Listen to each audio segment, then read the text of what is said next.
இப்படியே 2 நாளைக்கு அப்புறம் வந்து தக்காளி நாற்று எப்படி இருக்குன்ட்டு பார்க்கலாங்க. நியூ இயர் அப்போ ஃபஸ்ட்டு நடவு போட்டேங்க. இது வந்து ஒரு 2 தடவை வந்து ஆனப்பில் போடலாம் அப்படின்ட்டு விட்டுட்டேங்க.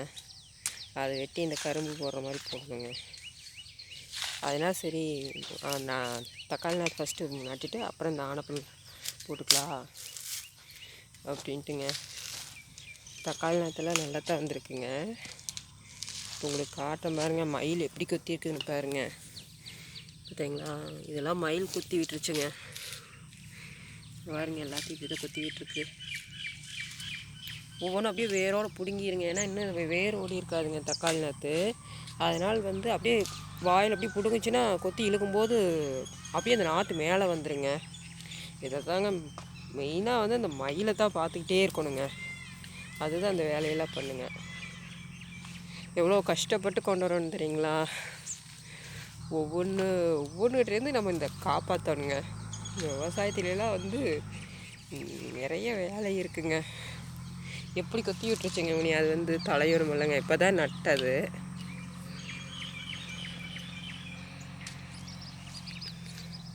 இதெல்லாம் நியூ இயர் அன்னைக்கு நடவு போட்டதுங்க. இன்றைக்கி வந்து சலகு தண்ணி பாய்க்கணுங்க. ஒரு நாள் விட்டு அடுத்த நாள் வந்து தண்ணி பாய்ச்சிடணுங்க. அப்போ தான் அந்த வேறு வந்து நல்லா ஓடுங்க.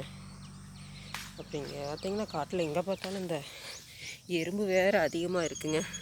பார்த்தீங்களா, இல்லை குழி போட்டு வச்சுருக்குங்க. அதுவும் வந்து நாற்றை வந்து தண்டை கடிச்சிருங்க. அதையும் வந்து இல்லைன்னா நாற்று வேஸ்ட் ஆகிருங்க. அதையும் கரெக்டாக பார்த்துக்கணுங்க. ஒரு 4 தடவை மட்டும் நியூ இயர் அன்னைக்கு நடவு போட்டேங்க. அப்புறம் நேரம் இல்லை அப்படின்ட்டு நேற்று கொஞ்சம் வந்து ஒரு 2 தடவைக்கு நடவு போட்டேன். அப்புறம் நாற்று பத்தலைங்க. அப்புறம் அதனால் சரி இன்றைக்கி மறுபடியும் எடுத்துகிட்டு வந்து ஒரு 300 நாற்று கிட்டத்தட்ட மறுபடியும் நடவு போட்டுக்கலாம். ஒரு இன்னும் 3 தடவை கிட்டத்தட்ட வந்து நடவு போடாமல் இருக்குங்க. இது பூரா வந்து நடவு போட்டது தாங்க தக்காளி நாற்று. பார்த்திங்கன்னா தெரியுங்க.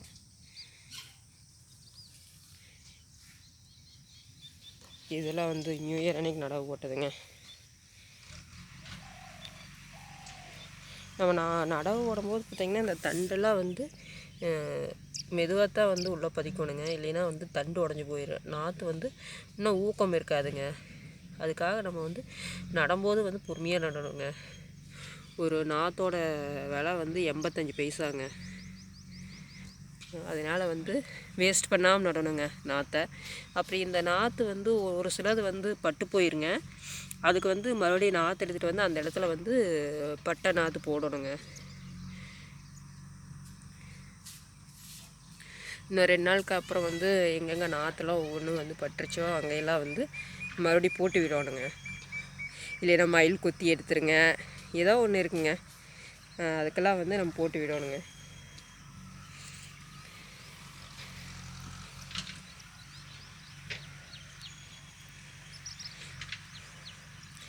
காலையில் வந்து இப்படியெல்லாம் கொஞ்சம் பார்த்தோம்னா நமக்கே கொஞ்சம் மனசுக்கு நல்லா இருக்குங்க.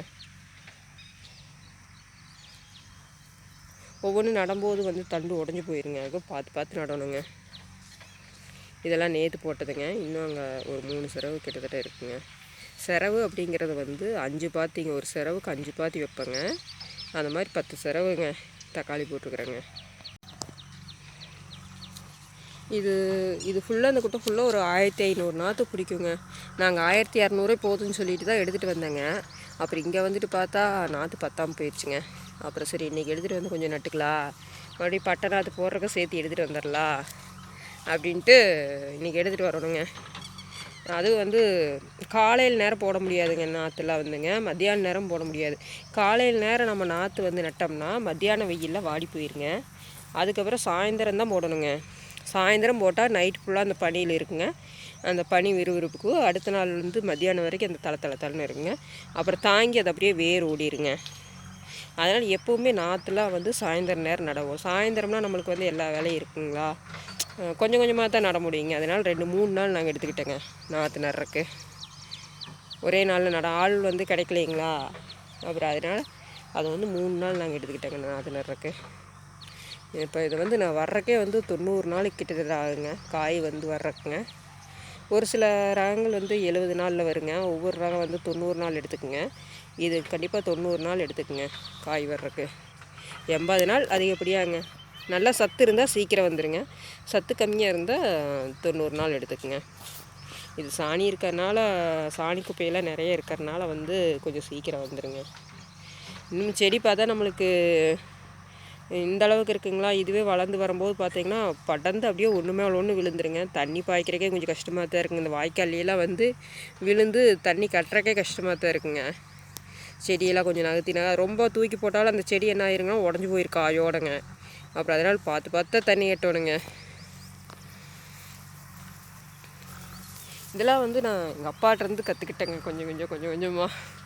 ஏன்னா நம்ம அப்பப்போ அவங்க கூட வந்து வேலை செய்யும்போது வந்து எப்படி செய்கிறாங்க என்ன ஏதுன்னு பார்த்து இதெல்லாம் கற்றுக்கிட்டேங்க.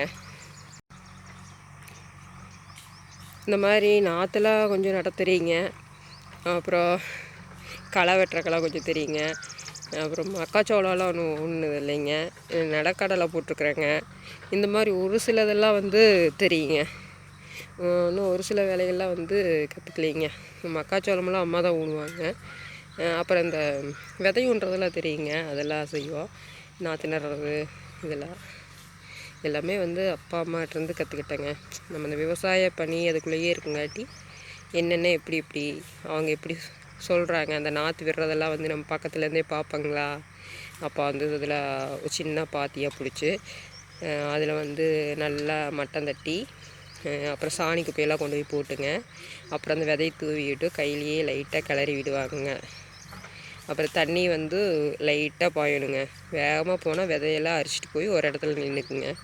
அதனால் லைட்டாக போகுங்க. ஒரு முளைச்சது மேலே வர்ற வரைக்கும் நாற்றுலாம் வந்துங்க மெதுவாக விட்டு அப்புறம் கொஞ்சம் வளர்ந்ததுக்கப்புறம் தான் தண்ணி ஓரளவுக்கு விடுவாங்க. இல்லைன்னா நாற்று என்ன ஆயிருன்னா விதையெல்லாம் மேலே வந்துரு அப்படின்ட்டு அதெல்லாம் வந்து தெரியுங்க. ஏன்னா பக்கத்துலேருந்தே நம்ம பார்க்குறோமில்லங்க எப்படி பண்ணுறாங்க என்ன, அப்புறம் என்ன உரம் போடணும் இதெல்லாம் வந்து கொஞ்சம் அவங்ககிட்டருந்து கற்றுக்கிட்டாங்க. அடி உரம்னா டிஏபி 20/20 பொட்டாஸ்னால் வந்து கலரோட காயோட கலர் வருங்க. இப்போ தக்காளி பழமெல்லாம் வந்துன்னா பொட்டாசெல்லாம் விட்டோம்னா அந்த கலர் கொடுக்குங்க. அந்த மாதிரி இதெல்லாம் வந்து அவங்ககிட்டருந்தெல்லாம் கற்றுக்கிறது தாங்க. அது வந்து எவ்வளோ நாளில் விடணும். காய் வந்து அந்த பொட்டாஸ் விட்டோம்னா காய் கொஞ்சம் அழுகிருங்க. அதனால் காய் பிஞ்சு இறங்குறதுக்கு முன்னாடியே அதெல்லாம் விட்டுறணும். இந்த மாதிரி விஷயங்கள்லாம் வந்து நம்ம அப்பாட்டிருந்து கற்றுக்கிட்டதாங்க. எங்கள் அப்பா வந்து அதெல்லாம் கொஞ்சம் சொல்லி கொடுத்துருவாங்க. அதனால் எனக்கு அந்த விவசாயத்தில் கொஞ்சம் ஆர்வம் அதிகங்க. கண்டிப்பாக எனக்கு தெரிஞ்ச தகவலை வந்து நான் வந்து என்னென்ன பார்த்தனோ என்னென்ன நான் வந்து விவசாயத்தில் செஞ்சனோ அவங்ககிட்டருந்து என்ன கற்றுக்கிட்டனோ அதை உங்கள்கிட்ட வந்து ஷேர் பண்ணிக்கிறேங்க. உங்களோட சப்போர்ட் வந்து ரொம்ப முக்கியங்க. நீங்கள் சப்போர்ட் பண்ணுங்கள். இன்னும் சேனல்ஸ் எல்லாம் வந்து யாரெல்லாம் சப்ஸ்கிரைப் பண்ணலையோ அவங்களாம் வந்து சப்ஸ்கிரைப் பண்ணிங்க. நீங்கள் வந்து ஃபுல் டைம் வந்து வாட்ச் பண்ணுங்கள். வீடியோஸ் எல்லாம் வந்து நம்ம சேனல்ஸில் பதிவு பண்ணுற எல்லா வீடியோஸையும் வந்து நீங்கள் கண்டிப்பாக பாருங்கள். உங்களுக்கு எப்பப்போ டைம் கிடைக்குதோ அப்போல்லாம் வந்து வீடியோஸ் எல்லாம் வந்து நிறைய அப்லோட் பண்ணியிருக்குறாங்க, பாருங்கள். அப்புறம் இன்றைக்கி காலையில் வந்துங்க தேங்காய் மட்டை எடுக்க வந்தாங்க. தேங்காய் மட்டை எடுத்துகிட்டுருக்குறாங்க. இது வந்து நாங்கள் 40-50 நாளைக்கு முன்னாடியே இந்த காய் போட்டேங்க. பச்சை காயாக தான் போட்டேங்க. சரி மட்டை எடுத்து போட்டுடலாம் அப்படின்ட்டு. அப்புறம் மழை ஆரம்பித்தங்காட்டி அதை என்ன ஆயிடுச்சுன்னா அப்படியே விட்டுட்டேங்க. சரி மழையில் வந்து போட்டால் ரேட் கம்மி, வாங்க மாட்டாங்க, அவங்களும் வந்து அதை உடச்சி காய வைக்க முடியாது இல்லைங்க அப்படின்ட்டு நாங்கள் அப்படியே போட்டோங்க. அந்த பச்சை காயெல்லாம் இப்போ காஞ்சிருச்சுங்க. சரி இப்போ கொஞ்சம் மழையெல்லாம் முடிஞ்சுதுங்க. வடகிழக்கு பருவமழை வந்து முடிஞ்சுது அப்படின்னு சொல்லிட்டாங்க. இப்போ மழையும் இல்லை. அதனால் சரி நம்ம என்ன பண்ணலாம், எடுத்து உடச்சி காய வச்சு அது பருப்பாக போட்டுடலாம் அப்படின்ட்டு இருந்தேங்க. 4 நாளைக்கு முன்னாடி சொல்லியிருந்தேங்க. 4 நாள் முன்னாடி பார்த்தோம்னா மழை வர்ற மாதிரி இருந்ததுங்களா. அதனால் சரின்னு சொல்லிவிட்டு அன்றைக்கி எடுக்கலைங்க. அப்புறம் மறுபடியும் இன்றைக்கி வந்தாங்க எடுக்கிறக்கு. எடுத்துகிட்ருக்குறாங்க. அந்த வேலையும் போயிட்டுருக்குங்க. இன்றைக்கி எடுத்து போட்டாங்கன்னா நாளைக்கு வந்து உடச்சி காய வச்சுருவாங்க. எடுத்து போட்டு அவங்க எண்ணி விட்டுருவாங்க எவ்வளோ காய் வந்து மட்டை எடுத்துருக்குறா அப்படின்ட்டுங்க. மட்டை எடுக்க வந்து அதுக்கு ஒரு காய்க்கு இவ்வளோன்னு ரேட்டுங்க. அது எவ்வளோ ரேட்டுன்னு அவங்களே மட்டை எடுக்க எவ்வளோங்க ரேட்டு, மட்டை எடுக்க எவ்வளோ ரேட்டா? 80 பைசாங்களா?